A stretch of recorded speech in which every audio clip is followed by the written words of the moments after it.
시작.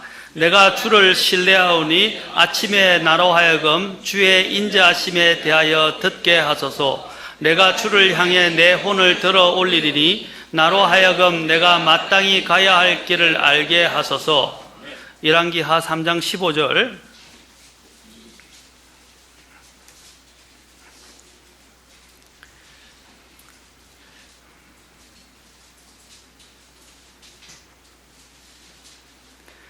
자, 시작. 그러나 이제 음악하는 자를 내게로 데려오소서 하니라.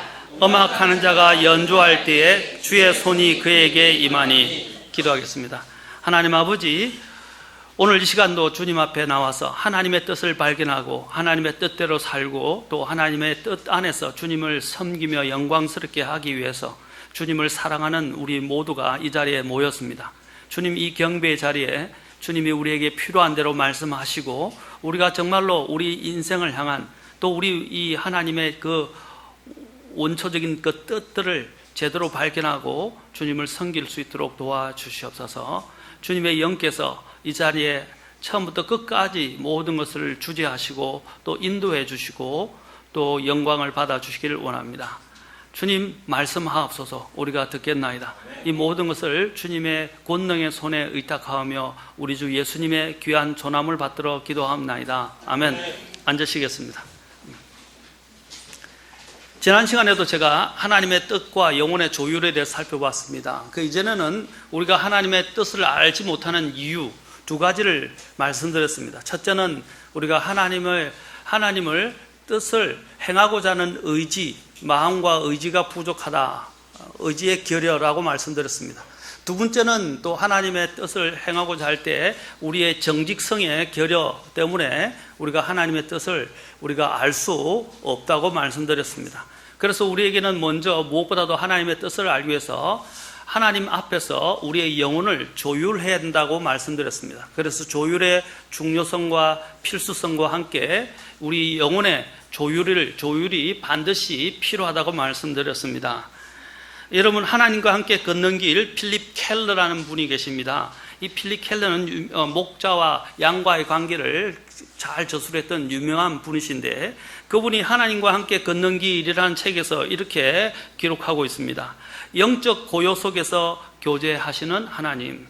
우리들은 시끌벅걸 요란한 세상에 살고 있습니다. 우리가 살고 있는 사회는 소란스러운 문화의 산물로 가득 차 있습니다. 우리의 마음과 시선을 빼앗는 화려하고 요란한 것들과 또 새롭게 보이는 것들이 선을 보이고 절비합니다. 생활 자체가 도무지 조용한 구석이 없고 소란하기만 합니다. 세상의 영향과 압박, 기술이 발달함에 따라 오히려 긴장감이 우리의 삶 속으로 스며들고 있고 이것이 우리의 생활 패턴으로 정착돼 버렸습니다. 게다가 우리의 마음은 비대해지고 오만방자하게 제멋대로 삽니다. 세상 사람들 대부분이 엄청난 욕망에 휩쓸리게 되었고 결코 만족할 줄 모르는 욕망으로 눈을 번뜩이며 여기저기 쑤시고 다니게 되었으며 갖가지 재미에 빠져 보려고 안달을 하게 되었고 일시적인 영달과 무가치한 정열로 온통 마음을 불태우게 되었습니다. 지금 여기서 이야기하는 것이 무엇입니까? 우리의 마음을 다 빼앗겨 버렸다는 것입니다. 주님과 이런 영혼의 조율을 또 주님과 영적인 고요 가운데서 교제하는 이런 시간들을 잃어버렸다는 것입니다. 우리의 이런 영적인 모든 문제는 여기서부터 출발하는 것입니다. 하나님과 교제, 하나님과의 관계가 막혀버리거나 끊겨버렸다는 사실입니다. 하나님은 이런 요란한 가운데만 거하시지 않습니다. 눈에 보이는 부분에만 거하지 않습니다. 하나님은 잠잠하고 고요한 가운데도 거하시는 분이시고 또한 눈에 보이지 않게 역사하시는 분이 하나님입니다. 그래서 우리는 이 하나님의 뜻을 알고 하나님을 만나기 위해서는 반드시 이런 영적 조율 과정을 먼저 거쳐야 된다고 말했습니다. 시편 40편 8절에서는 시편 기자는 이렇게 말합니다. 오 나의 하나님이여 내가 주의 뜻 행하기를 기뻐하오니 참으로 주의 법이 내 마음속에 있나이다. 이것이 예수님이 인용하시면서 예수님에 대해서 말씀하신 내용이에요. 그러나 시편 기자는 이제 그 스스로 영감을 받아서 이제 하나님의 감동을 받아서 이제 영감으로 이것을 기록했습니다. 이때 이 시편 기자는 이렇게 말합니다. 내가 주의 뜻 행하기를 기뻐하오니 참으로 주의 법이 내 마음속에 있나이다. 악기는 조율을 해야 하고 관리를 잘할 때 아름다운 소리를 내고 기쁜 소리가 나게 됩니다. 그리고 오래 가게 됩니다. 그래서 악기는 정기적으로 조율을 해주지 못하면 제소리를 내지 못하고 연주를 하기 전에도 반드시 조율되어져야 합니다. 악기가 각각의 소리를 내듯이 우리 영혼도 각자가 내야 할 소리가 있습니다. 이는 우리는 하나님의 오케스트라입니다. 각자가 하나님에게 맡기신 이런 연주에 될 음이 있습니다. 우리는 또한 각자의 또한 향기가 있고 각자의 이러한 독특한 하나님 독특성이 있습니다. 우리는 이러한 하나님과 앞에서 영혼의 조율이 이루어지지 않는다면 우리는 제대로 된 음을 낼 수도 없고 제대로 된 향기를 발할 수도 없으며 제대로 된 주님과의 관계를 정립할 수 없습니다. 그래서 오늘 본문에 읽어보지 않았지만 시편 5편 3절에서는 오 주여 아침에 주께서 내 목소리를 들으시리니 아침에 내가 내 기도를 주께로 향하게 하고 위를 바라보리이다 라고 말했습니다.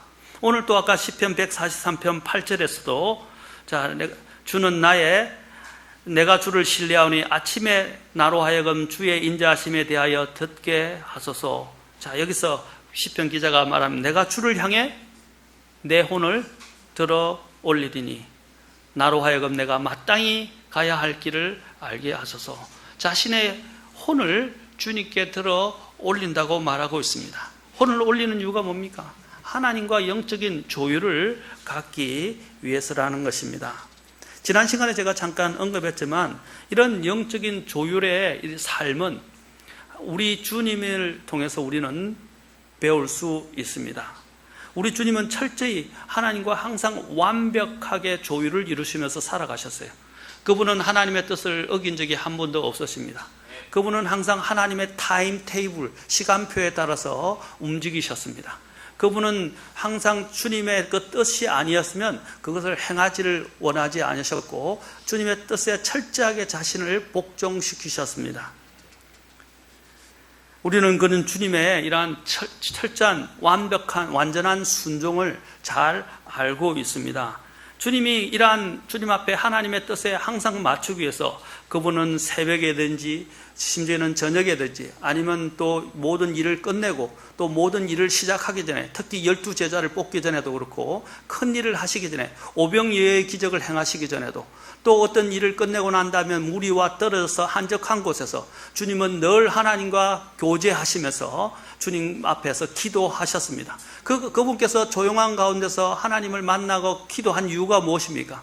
심지어는 아침에 일찍 일어나셔서 하나님 앞에서 그분은 기도하셨습니다. 왜 그분이 기도하는 삶이 필요합니까? 그분은 하나님이셨어요. 그분이 왜 기도가 필요합니까? 그분은 하나님이신데.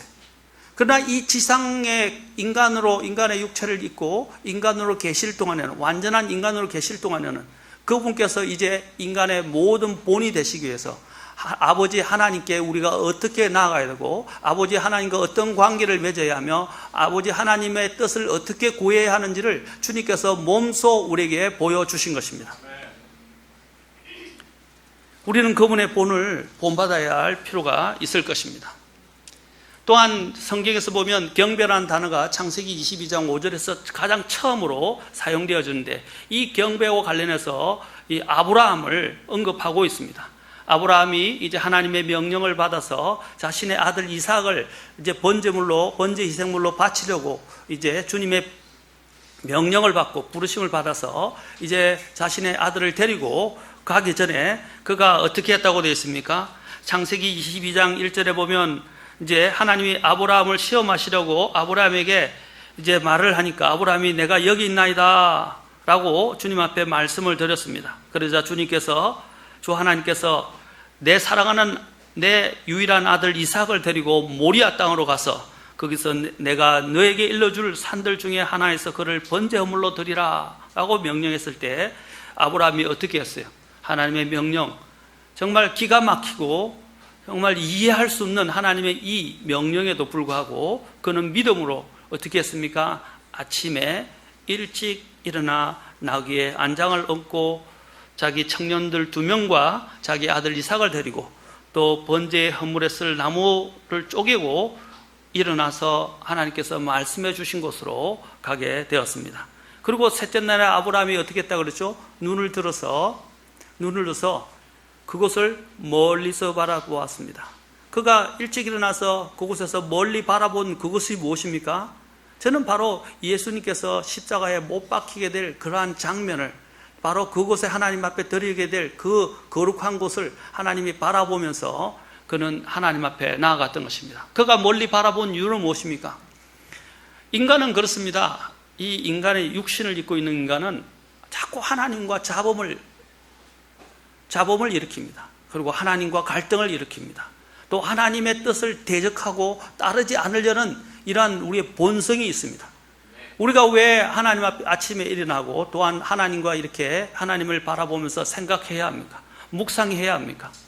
그것은 하나님과 조율을 하나님과 그 하나님의 뜻에 맞게 우리가 조율을 맞춰야 된다고 했습니다. 지난 시간에 제가 주보에 적어놨듯이 주보에 저도 설교도 했지만 우리는 절대음이신 하나님께 어떻게 해요?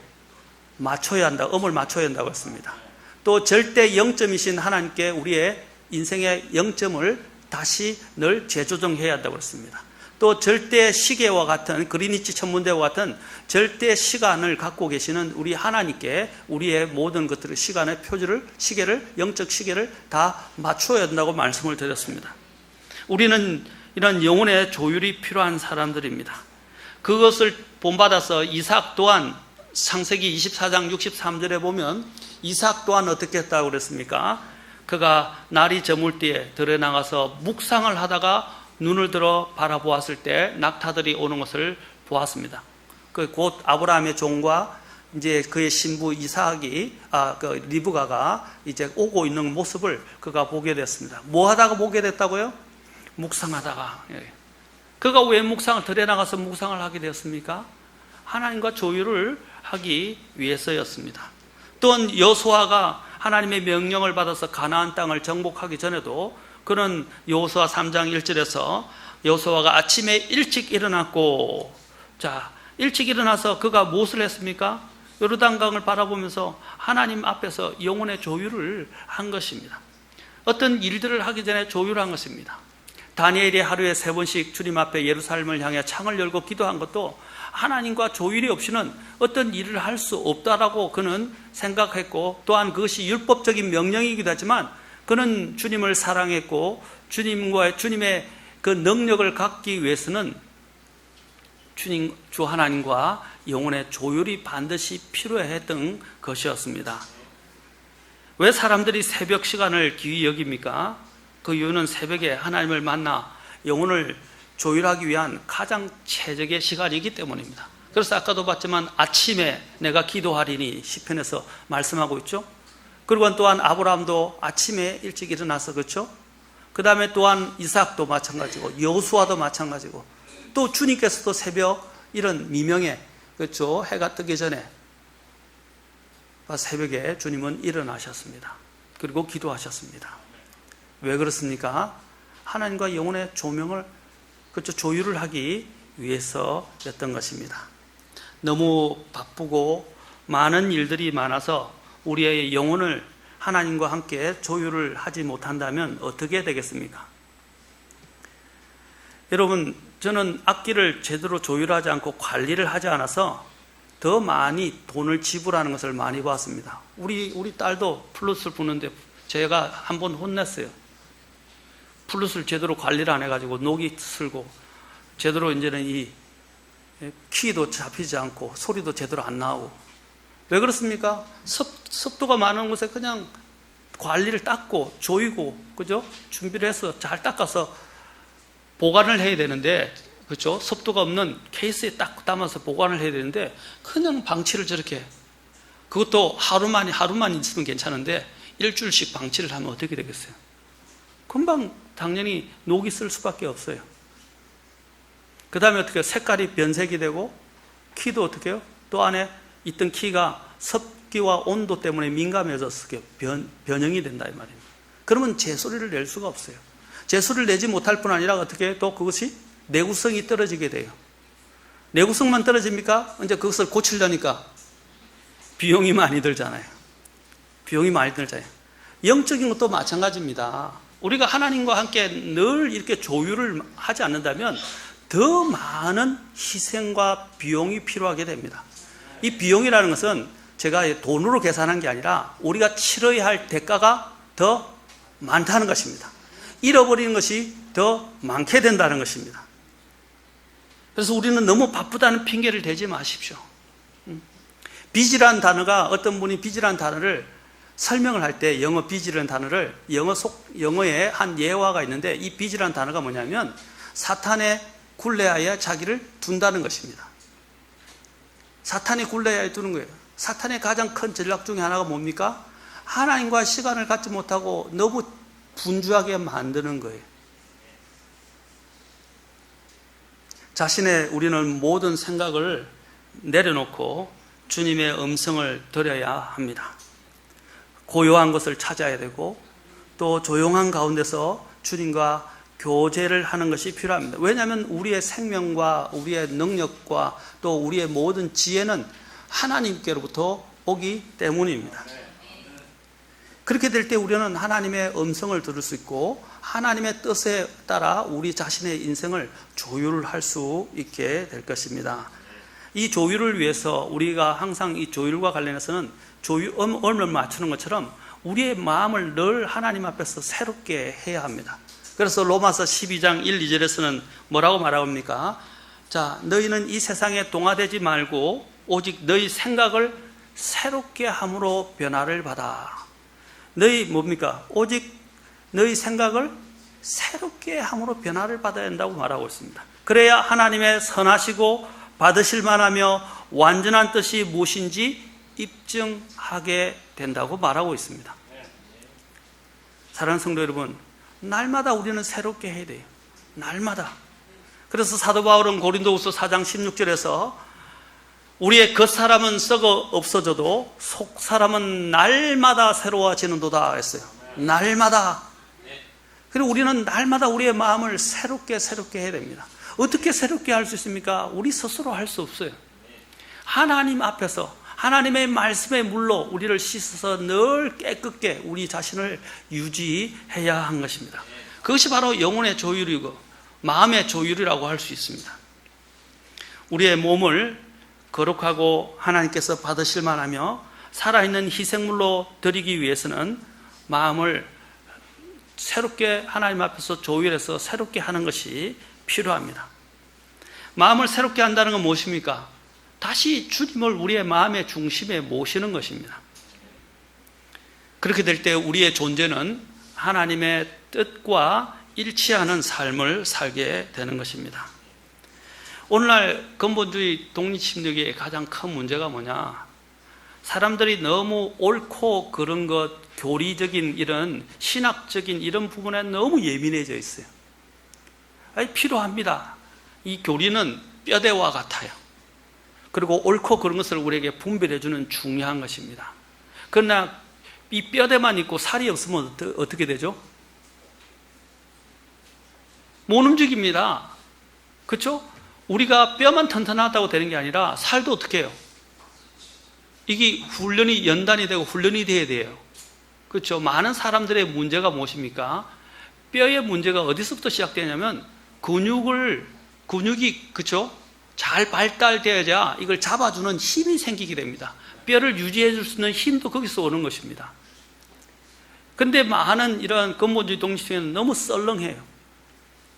옳고 그른 것만 너무 강조하다 보고 교리의 이 신학적인 체계 이런 부분에만 너무 관심을 많이 가지다 보니까 이런 영적인 살이 없어요. 이 살은 영양분을 많이 먹어야 됩니다. 이것은 하나님과의 교제를 통해서만, 하나님과의 영혼의 조율을 통해서만 얻을 수 있는 것입니다. 오늘 아까 본문 우리가 살펴봤지만 열왕기하 3장으로 가서 봅시다. 3장 15절에 보면 이제 3장과 관련된 내용을 제가 조금 배경을 설명해 드릴 것입니다. 여기 보면 엘리사가 이제 하나님 앞에서 유다 왕과 이스라엘 왕에서 요구를 받았을 때, 이제 그들의 문제를 듣고 요구를 받았을 때 그가 먼저 한 일이 뭡니까? 음악하는 자를 내게로 데려오소서라고 말합니다. 그리고 음악하는 자가 연주를 하자 주의 손이 그에게 임하게 됩니다. 여러분, 이스라엘의 여호람 왕과 남왕국 유다의 여호사밧 왕과 이제 에돔 왕이 함께 엘리사를 찾았습니다. 그러자 엘리사가 뭐라고 말했습니까? 바로 음악하는 자를 불렀습니다.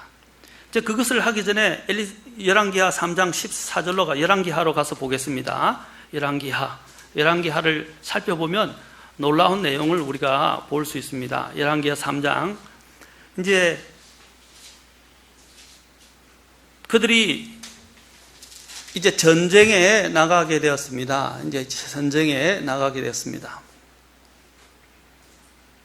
모압과 전쟁을 치르게 되었을 때 그들의 모압의 수에 비해서 13에 있었습니다. 그러자 이제 이스라엘 왕이 슬프다라고 말하면서 이 세 왕과 함께 이제 자신들이 이 모압의 손에 넘겨주게 됐다는 것을 한탄하게 되었습니다. 그래서 11절에 보니까 여호사밧이 이렇게 묻습니다. 여호사밧은 남왕국 유다의 왕인데 하나님을 경외하고 올바른 통치를 했던 사람이었습니다. 자, 이 여호사밧 왕이 이제 이스라엘 왕은 사악한 왕이었죠.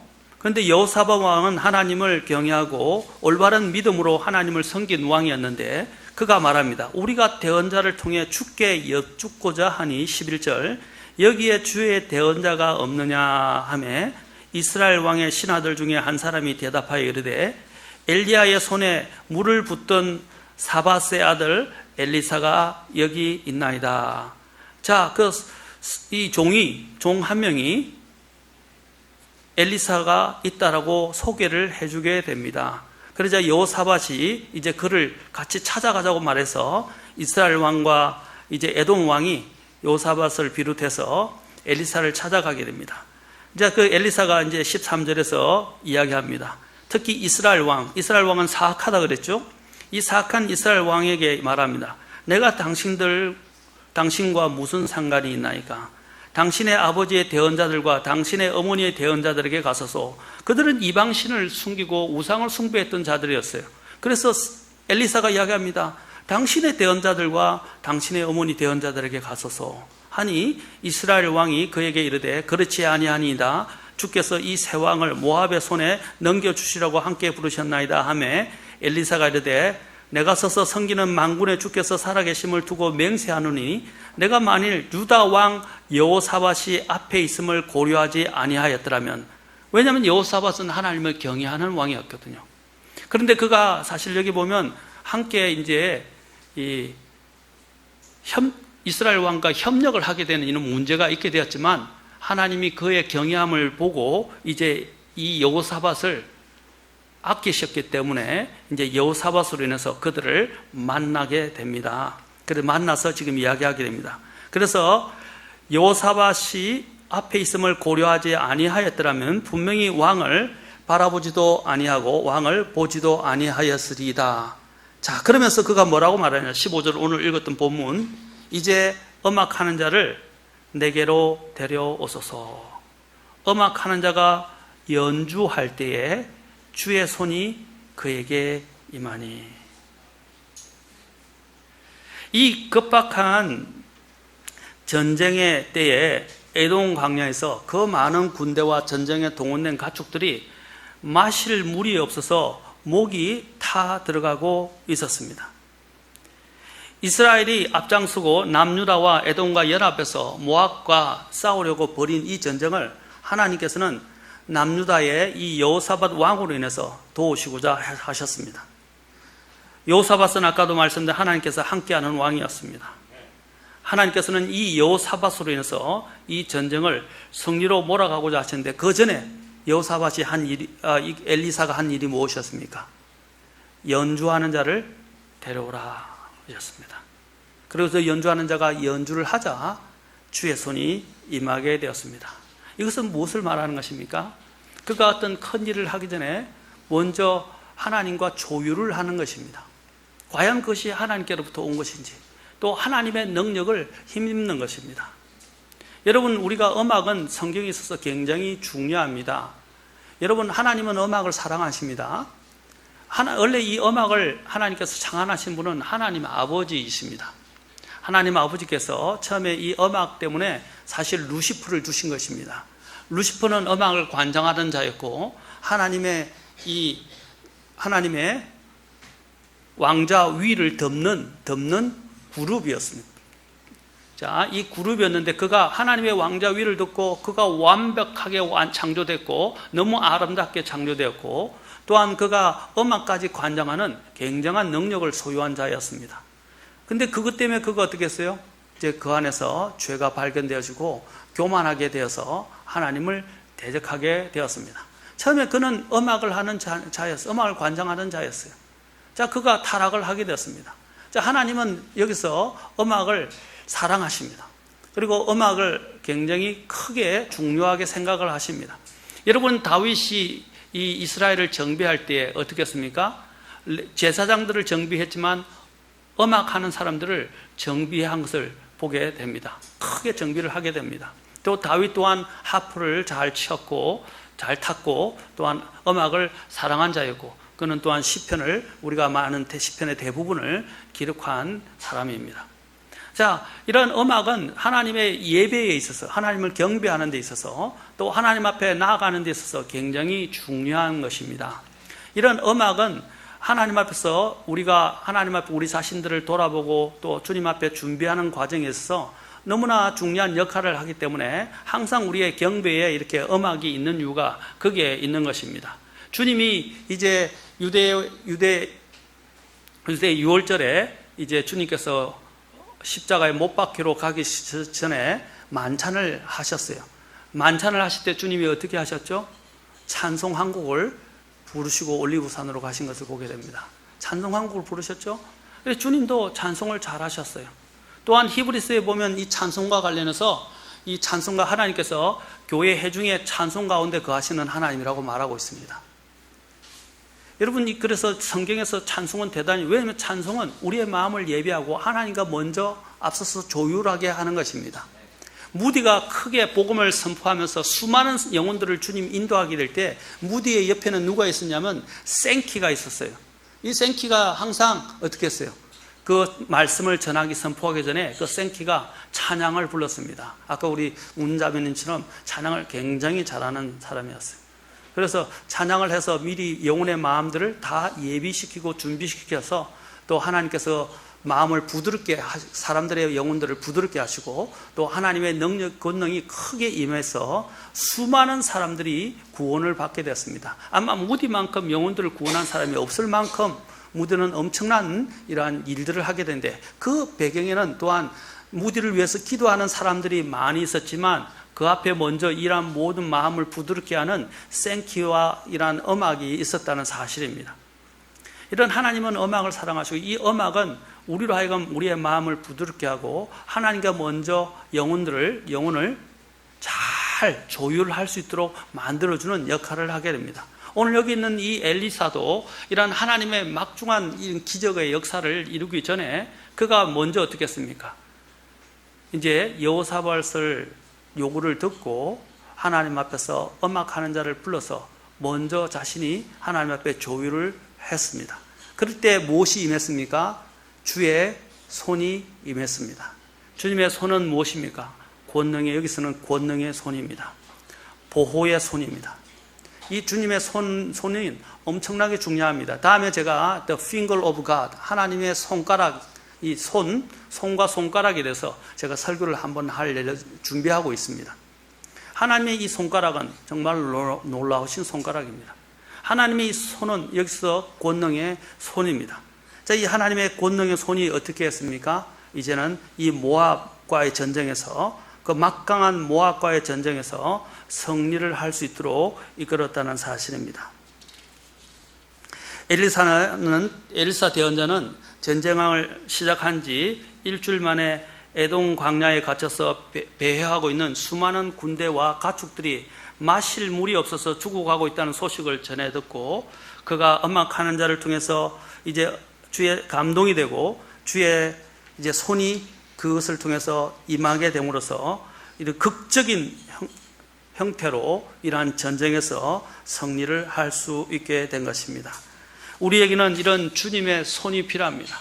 우리를 이끌어가는 주님의 손길이 필요합니다. 그 손길이 있기 전에 우리가 먼저 앞서서 해야 할 일이 무엇입니까? 영혼을 조율하는 것입니다. 자, 조율을 한 다음에 그가 이제 먼저 이 골짜기에 도랑을 많이 파라고 열왕기하 3장 16절에서 이야기를 하고 있습니다. 여러분들이 해야 할 일은 무엇입니까? 먼저 하나님 앞에서 어떤 대단한 일을 하기 전에 또 하나님 앞에 요구하기 전에 우리가 해야 할 일들은 하나님 앞에서 조율하는 것입니다. 그것은 단지 음악을 한다는 의미만 있는 것이 아닙니다. 이 조율이 왜 필요합니까? 하나님과의 관계의 문제입니다. 우리가 왜 영적 전쟁에서 실패합니까? 그것은 바로 하나님과의 관계가 틀어졌기 때문입니다. 또한 하나님 앞에서 먼저 하나님 앞에 물어야 합니다. 전에 제가 설교하면서 말씀드렸지만 이스라엘이 실패하게 된 이유, 그 다음에 대표적으로 다윗이나 위대한 하나님의 이 영웅들이, 믿음의 영웅들이 인생에서 실패한 경우들이 나오는데 대부분의 실패한 경우들이 무엇 때문에 일어난 줄 아십니까? 두 가지 때문입니다. 하나님의 음성에 순종하지 않은 것도 있지만 먼저 하나님 앞에서 묻지 않고 그들이 일을 행했을 때입니다. 하나님 앞에 물어서야 했습니다. 묻는다는 건 무엇입니까? 하나님의 뜻을 발견하고 하나님의 뜻에 자신을 재조정해서 맞추는 것입니다. 그런데 이런 재조정의 과정 없이 자신의 임의대로 일을 하게 되었을 때 그들은 영적으로 패배하게 되거나 실패하게 되었다는 사실입니다. 여러분, 우리의 문제가 무엇입니까? 하나님과 조율됨이 없이 나아갔을 때 하나님과 관계가 파괴된 상태에서, 하나님과 관계가 단절된 상태에서, 하나님과의 관계가 깨진 상태에서 하나님의 일을 하려고 할 때 그것은 잡음이 날 수밖에 없고 그것은 반드시 문제가 생길 수밖에 없는 것입니다. 여러분의 영혼들은 어떻습니까? 음악가는 여기서 대충 그 구약에서 음악을 할 때 되게 현악기였어요. 특히 하프였어요. 하프. 이 하프는 줄을 누르고 줄을 튕김으로써 소리가 나는 것입니다. 바로 음악에 있어서 이 중요한 게 줄이었다는 것입니다. 줄이 끊어지면 소리가 나지 않습니다. 왜 이스라엘에게 문제가 생겼습니까? 왜 이스라엘이 이러한 공간 가운데서 또한 하나님 앞에 부르짖어야 했습니까? 그것은 바로 죄로 말미암아서, 불순종으로 말미암아서 하나님과 관계의 줄이 끊어졌습니다. 이것을 회복하기 위해서는 반드시 영혼의 조율이 이루어져야 합니다. 줄이 끊어졌으면 줄을 새로 갈아서 끼워야 되고, 음이 이탈되었으면 음정을 새로 맞춰야 됩니다. 근데 왜 우리는 우리의 인생을 하나님 앞에서 하나님의 그리스도의 삶을 살면서 하나님과의 우리의 인생의 음을 재조정하지 않으십니까? 저와 여러분의 삶의 인생의 실패는 바로 여기서 오는 것입니다. 매일 주님과 함께, 제가 지난 시간에 했죠. 민수기 28장 29절에서 하나님 앞에 희생을 드리면서 번제를 드릴 때 매일 아침 저녁으로, 그 다음에 매 안식일마다, 심지어는 매월 초에, 그리고 매년마다, 그 다음에 또 하나 그러겠어요. 매 절기들마다 하나님 앞에서 어떻게 했어요? 희생을 드렸다고 말씀드렸습니다. 매일, 매주일, 그리고 매월, 매년, 매 특별한 일이 있을 때마다 우리는 하나님 앞에서 우리 자신의 영혼을 하나님 앞에 드리면서 조율해야 합니다. 공사다망, 제가 늘 강조하죠. 제발 공사다망한 거 나쁜 거 아닙니다. 그러나 공사가 다망해서 너무 이제 인생이 바쁘다 보니까, 분주하다 보니까 하나님과의 관계가 없어지게 되고 점점 줄어들게 되는 것입니다. 여러분, 우리의 능력은 하나님과 관계, 특히 하나님과의 교제에서부터 시작됩니다. 이것이 바로 영혼의 조율이에요. 이것을 잊어버려서는 안 됩니다. 그래서 시편 46편 10절에서는 좀 가만히 있으라. 그리고 내가 하나님인 것을 알지어다 라고 말씀하셨어요. 좀 가만히 있으라 말입니다. 하나님의 음성에 귀를 기울이는 사람들을 찾아보기가 쉽지 않습니다. 너무 바빠서 정신을 못 차리고 밀어 닥치는 갖가지 일들에 억눌려 쫓겨다니고, 그렇죠? 하나님과 함께 조용히 앉아서 둘이서 주님과 대화하고 교제하고 주님의 생명과 그 능력을 끌어올려는 그런 시도가 없습니다. 내 인생이 왜 실패한 것 같습니까? 내가 영적으로 왜 패배한 것 같습니까? 한번 잘 생각해 보십시오. 우리가 하나님과의 관계가 올바른 가운데서, 그렇죠? 하나님과 영적인 조율이 이루어진 가운데서 뭔가 일이 안 되는 것처럼 보이면요, 하나님이 그걸 바꾸실 것입니다. 바꾸지 않는다면 하나님이 더 좋은 것으로 우리에게 갚아 주실 것입니다. 보상해 주실 수 있는 분입니다. 그런데 만약에 하나님과 조율이 이루어지지 않은 상태에서 여러분이 일을 하다가 손해를 보면 그것은 하나님 앞에 항의할 것이 없어요. 그것은 내가 잘못한 것이에요. 고난이라는 것은 무엇입니까? 성경적인 고난이라는 것은 내가 하나님의 뜻대로 살다가 억울하게, 그렇죠? 받는 핍박이나 반대, 어려움을 말하는 것입니다. 그런데 내가 내 죄 때문에 내가 잘못해서 받는 것은 그것은 당연한 것이고 그걸 고난이라고 말하면 안 돼요. 그런데 우리는 십자가나 고난을 뭐라고 이야기하냐면 내가 잘못을 해서, 그렇죠, 당하는 것들을 십자가라고 이야기하고 고난이라고 이야기합니다. 그것은 성경을 잘못 알고 있는 것입니다. 성경에서는 그것은 고난이라고 말하는 게 아니라 그것은 자신의 잘못해서 받는 대가라고 말하고 있습니다. 그것은 하나님의 징계의 손일 수도 있습니다. 사랑하는 성도 여러분, 여러분이 영적으로 하나님 앞에 건강하게, 강건하게, 그리고 승리하는 삶을 살려면 하나님과 영혼의 조율이 매일 매 순간마다 이루어져야 합니다. 저와 여러분의 삶을 한번 돌아보십시오. 영혼의 조율이 이루어지고 있습니까?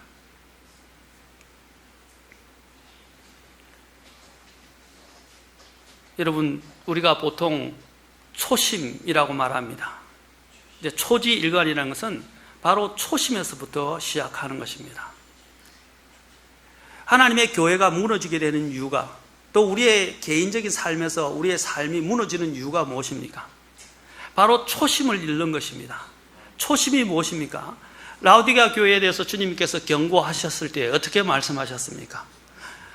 내가 처음 사랑을 떠났다고 말씀하십니다. 처음 사랑을 떠났으니까 어떻게 해요? 너희가 어디서 떨어졌는지 그것을 뭡니까? 기억하고 회개하라 말씀하셨어요. 어디서 떨어졌는지. 이 초심을 잃어버린 것입니다. 처음 사랑을 잃어버린 것이에요. 바로 이 조율은 무엇을 하는 것입니까? 바로 잃어버렸던 것, 초심으로 돌아가는 거예요. 처음 사랑으로 돌아가는 거예요. 우리에게 있어서 가장 중요한 우리의 중심이 뭡니까? 갈보리 사랑 아닙니까? 하나님의 갈보리 사랑, 십자가, 그것이 나를 구원했고 나를 있게 만든 가장 놀라운 장소입니다. 그 갈보리로 우리는 매일매일 돌아가야 합니다. 그 갈보리 밑에 내 자신을 두어야 됩니다. 우리가 모든 인생, 이 은혜의 인생을 시작할 때 제일 출발점이 갈보리고 다시 돌아와서 쉬어야 할 것이 갈보리고, 그렇죠? 나중에 마지막에 안착할 것도 이 갈보리입니다. 그래서 이스라엘의, 여러분 이제 느헤미야 3장 4장에 보면 뭐가 나오냐면 이스라엘의 12문을, 이스라엘의 그 성의 도시의 성벽에 12문을 세우게 됩니다. 성벽을 구축하면서 10문을 세우게 됩니다. 그 10문을 시작할 때 여러분 거기 보면 놀라운 이야기가 됩니다. 제일 먼저 어느 문부터 시작하냐면 제가 이 10문에 대한 비유를 설교할 것입니다. 이 10문 중에 제일 먼저 양의 문에서부터 시작을 해요. 그리고 제일 그 본문의 마지막에 가면 어디로 돌아가는지 아세요? 10문을 끝내고 다시 어디로 돌아가냐면 양의 문으로 돌아가요. 양의 문이 뭡니까? 예수 그리스도의 희생을 말하는 것입니다. 예수 그리스도의 희생, 예수님이 죽으신 그 갈보리 십자가를 이야기하는 것입니다. 10문을 짓는데 왜 양의 문에서 시작해서 마지막에 또 양의 문으로 끝날까요? 우리의 인생의 출발점이 이 양의 문, 이 갈보리에서 시작해서 갈보리 십자가로 시작해서 다시 갈보리 십자가로 돌아가야 한다는 것입니다. 우리의 영적인 생명의 구심점은 바로 그곳에 있어요. 이것이 초심이에요. 초심. 갈보리 십자가로 돌아가셔야 됩니다. 우리의 지금 마음은 갈보리 십자가를 잊어버리고 살고 있는지도 모릅니다. 갈보리 십자가의 그 능력 없이 살아가고 있는지도 모릅니다.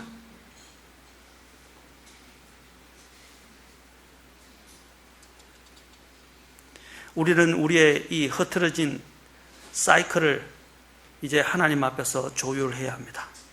갈보리 십자가를 중심으로 우리의 삶을 재점검해야 합니다. 늘 조율해야 합니다. 그 십자가의 갈보리 사랑이 내 자신을 강건하도록 만들어야 돼요. 그리스도의 사랑이 뭐라고 그랬어요? 나를 강건한다고 그랬어요. 강건. 하나님의 그 사랑이 늘 이 조율을 통해서 그 십자가의 사랑이 내 마음을 촉촉히 은혜로 적시고 그 은혜의 힘에 의해서 내가 매일 하루를 견디고 살아가는 거예요. 고난의 연속인 삶에 있어서는 이것은 나를 견디게 하는 힘을 살고 있습니다.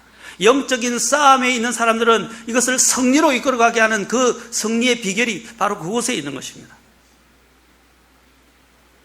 늘 갈보리 십자가를 마음에 품고 사시기 바랍니다.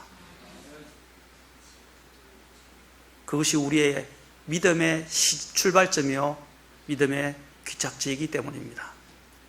여러분 천국에 가도 예수님이 부활하신 영광스러운 몸을 입고 계세요. 근데 예수님이 부활한 영광스러운 몸을 입고 있는데 천정왕국 때나 천국에 가도요 예수님이 가지고 계신 게 있어요. 딱 한 가지. 뭔지 아세요?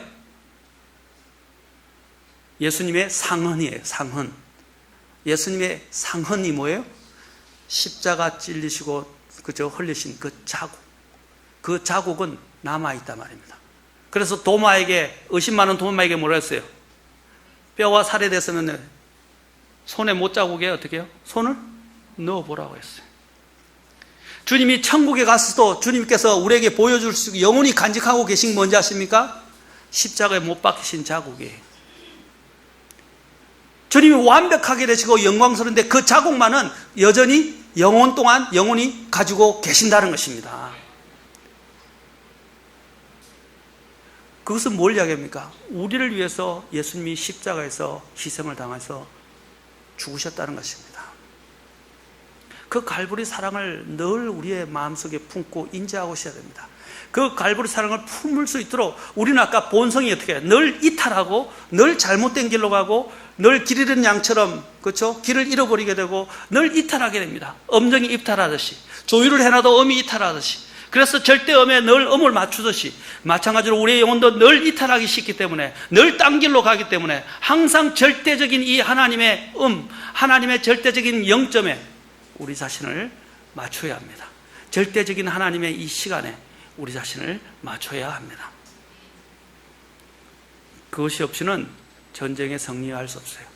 엘리사가 바로 이 영적 조율을 위해서 하나님 앞에서 악기하는 음악하는 자를 불러서 연주하게 한 것입니다. 여러분은 어떻습니까? 저와 여러분들은 악기 연주를 위해서 조율을 하십니까?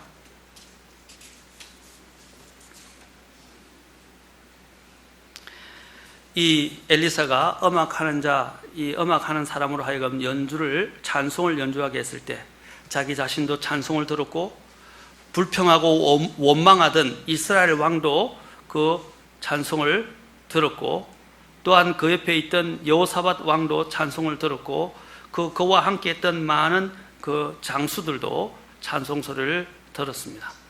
그러자 주님의 손이 그에게 임하게 되었던 것입니다.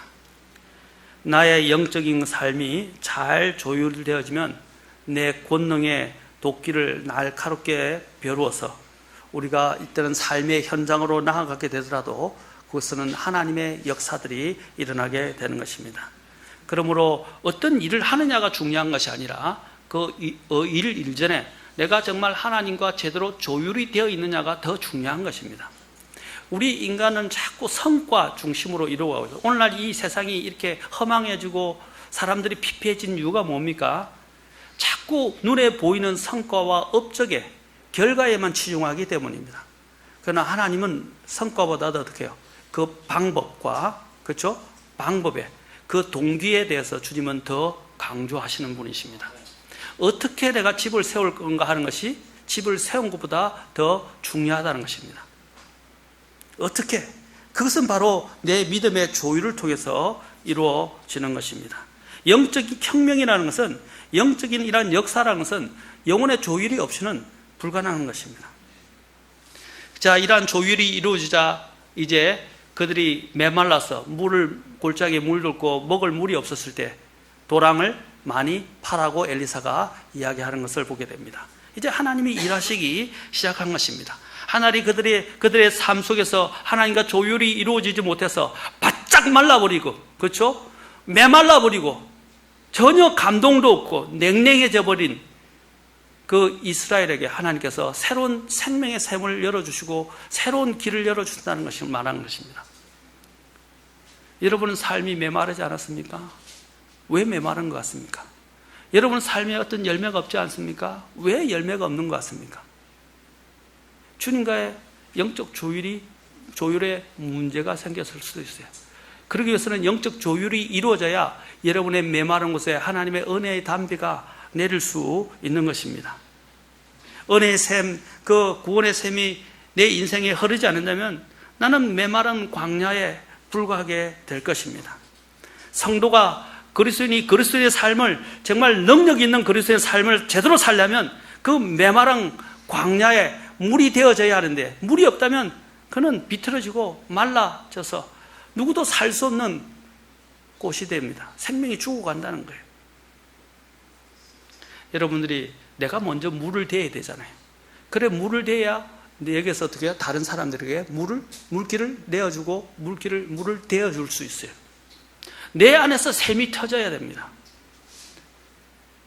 내 안에서 샘이, 내가 먼저 하나님과 영혼의 조율이 되어져야 합니다. 그때 제대로 된 음을 내고 아름다운 악기를 연주할 수 있듯이 내 안에서 하나님의 영혼의 조율을 통해서 이제 사람들에게 감동을 주고 하나님의 역사가 일어날 수 있도록 조율하시기 바랍니다. 위대한 바이올린 연주자 파가니니를 여러분 잘 아실 것입니다. 이런 어떤 사람들이 이 권위자 앞에서 바이올린을 연주하고 있었습니다. 연주가 막 시작되었을 때입니다. 그런데 줄이 뚝 하고 끊어지고 말았습니다. 연주가 한참 계속되고 있는데 이 줄 하나가 끊어지고 말한 거예요. 근데 연주가 절정에 다다를 수 있겠습니까? 파가니니는 그 유명한 스트라디바리우스 바이올린을 높이 치켜들었습니다. 남아있는 마지막 한 줄, 그 줄을 가지고 남은 곡을 멋지게 연주를 했습니다. 조바심을 가지고 지켜보던 수많은 청중들이 일제히 일어나 우레와 같은 박수로 파가니니를 칭찬하게 되었습니다. 그리고 그를 격려해 주었습니다. 인생을 살다 보면 우리의 인생의 줄들이 막 터질 때가 있어요. 사람들을 믿는데 배반을 당하기도 하고, 내가 의지하던 모든 것들이 그냥 바람처럼 사라져가 버리고, 또 인생의 관계들이 뒤틀리고 경제적으로 어려워지고 사업의 줄이 끊기고 물질의 줄이 끊기고 건강의 줄이 끊기고 내가 살아가던 사람들에게 관계의 줄이 끊길 때가 있습니다. 여러분, 인생에 어떤 줄이 끊긴다 할지라도 우리가 남겨놓아야 할 마지막 한 줄이 있어야 돼요. 그것이 바로 하나님과의 관계의 줄입니다. 이 관계의 줄만 있다면 이 파가니니가 남아있는 이 줄로 아름다운 연주를 끝냈던 것처럼 우리가 하나님과의 관계의 줄만 끊어지지 않는다면 우리는 이 파가니니처럼 멋진 연주를 하나님 앞에 할 수 있게 될 것입니다. 그런데 이 파가니니가 이 한 줄로 연주를 할 수 있게 된 이유가 뭐죠? 그 연주의 줄이 한 줄이었지만 조율이 되어 있었다는 사실입니다.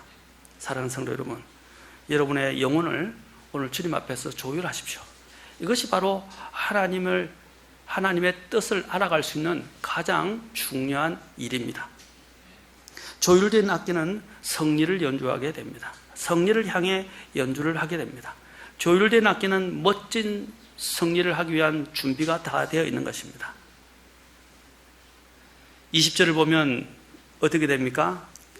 열왕기하 3장 20절을 보십시오. 그 결과를 보여줍니다. 조율 이후에 그들이 순종하게 됐을 때 도랑을 파라고 많이 파라고 그랬어요. 이건 믿음의 문제입니다. 도랑을 많이 파라는 것은 믿음의 문제예요. 여러분이 믿음을 정말 전적으로 주님을 신뢰하고 온전하게 주님 앞에 순종하게 될 때 어떤 일이 일어나겠습니까? 20절 보세요. 아침에 음식 한 물을 드릴 때에 보라, 물이 에돔길에서 나와 그 지역이 물로 가득 찼더라. 하나님께서 그것을 적셔주시고 그들이 마실 물을 있게 하시고 또 그 물을 통해서 기적을 통해서 그들을 하나님께서 전쟁에서 승리하게 하신 것입니다. 조율이 완성된 이 이스라엘과 유다 백성은 전쟁에서 크게 승리하게 됩니다. 이른 아침 골짜기에 흘러 넘쳐나는 물에 아침 해가 비치자 그 빛이 갇혔어요. 그것이 어떤 색으로 변했죠? 피처럼 변했다 이 말입니다. 여러분 이렇게 생각하시는데 단순하게 생각해요. 성경에서 이 피처럼 변한다는 것은 하나의 저주와 죽음을 이야기하기도 하지만 이것은 예수님의 보혈을 의미하기도 해요. 오늘 여기서 영적인 이 부분에서 이게 상징적으로 말한다면 이 피는 주님의 보혈을 말하는 것입니다. 여러분의 영혼의 조율을 통해서 주님의 그 십자가의 그 죽으심의 그 보혈이 여러분의 마음을 타고 흘러서 가득 차게 된다면요. 또 주님의 영광의 그 빛이 그 보혈을 비추게 돼서 내 마음속에서 흘러서 번쩍이게 될 때 어떻게 돼요? 그것은 놀라운 일을 하게 될 것입니다. 사랑하는 성도 여러분, 여러분의 마음이 영혼이 메말라 있지 않습니까?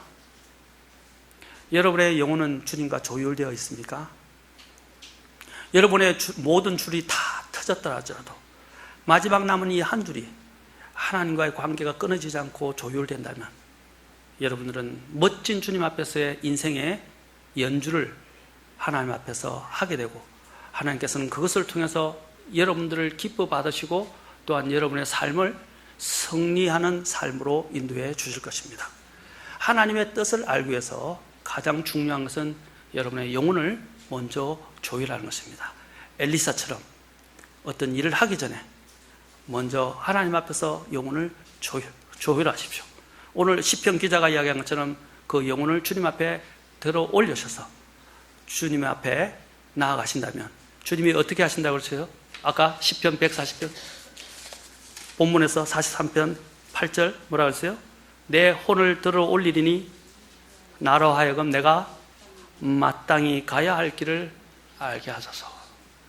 혼을 들어 올려서 조율이 이루어지면 어떻게 한다고요? 하나님이 마땅히 가야 할 그 길로 우리를 지도해 주시고 인도해 주실 것입니다. 기도하시겠습니다. 다 같이 일어나시겠습니다.